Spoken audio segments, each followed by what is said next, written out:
नमस्कार, माझं नाव पल्लवी. माझ्या चॅनलमध्ये तुम्हा सर्वांचे मनापासून स्वागत आहे. आज आपण अगदी छानशा फुगणाऱ्या पुऱ्यांची रेसिपी बघूया. या परातीमध्ये साधारण पाऊण किलो गव्हाचे पीठ घातले आहे. पुऱ्या किंचित अशा कुरकुरीत होण्यासाठी अगदी थोडेसे तांदळाचे पीठ घातले आहे. 4 ते 5 चमचे तांदळाचे पीठ असे घालू शकता. चवीप्रमाणे बारीक मीठ घातले आहे. 1 ते 2 चमचे साखर घातली आहे. साखर घातल्यामुळे पुऱ्यांना छान चव येते. आता यामध्ये पळीभर कडकडीत तेलाचे मोहन घालूया. आता हे पीठ मी चांगले सरमिसळ करते. आता आवश्यकतेप्रमाणे थंड पाणी घालून याचा घट्ट असा गोळा तयार करूया.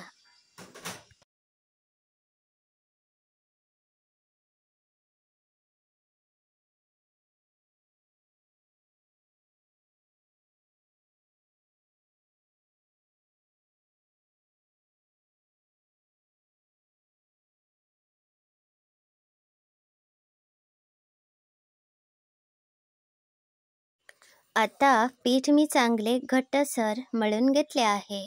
यावर मी थोडेसे तेल घातले आहे. आता हा पिठाचा गोळा 20 मिनिटे झाकून ठेवूया. आता 20 मिनिटे झाली आहेत. आता आपण पुरी करायला सुरुवात करूया.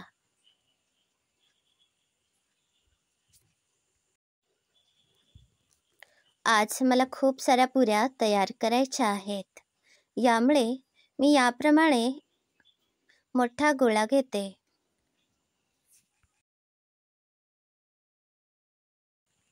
एक लढी तयार करूया. ही बघा, याप्रमाणे मी लढी तयार केली आहे. आता आपल्याला लहान किंवा मोठ्या कोणत्या आकाराच्या पुऱ्या हव्या आहेत त्याप्रमाणे असे तुकडे तयार करायचे आहेत. या पद्धतीने केल्यामुळे सगळ्या पुऱ्या एकाच आकारात तयार होतात आणि पटकन तयार होतात. आता याप्रमाणे या सगळ्या गोळ्यांच्या पुऱ्या लाटून घेते. या पुऱ्या जाडसर अशा लाटायच्या आहेत. पुरी लाटताना मी तांदळाचे पीठ वापरले आहे. गॅसवर तेल तापायला ठेवले आहे. कडकडीत तेलात गॅसवर मोठ्या आचेवर या पुऱ्या तळायच्या आहेत. आज या पुऱ्या तयार करताना मी थोडेसे तांदळाचे पीठ घातले आहे. यामुळे या पुऱ्या थोड्याशा कुरकुरीत अशा तयार होतात. या पद्धतीने मी सगळ्या पुऱ्या तळून घेते.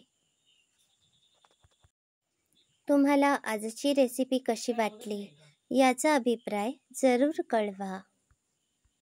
अशाच सहज सोप्या रेसिपी बघण्यासाठी माझ्या चॅनलला नक्की भेट द्या.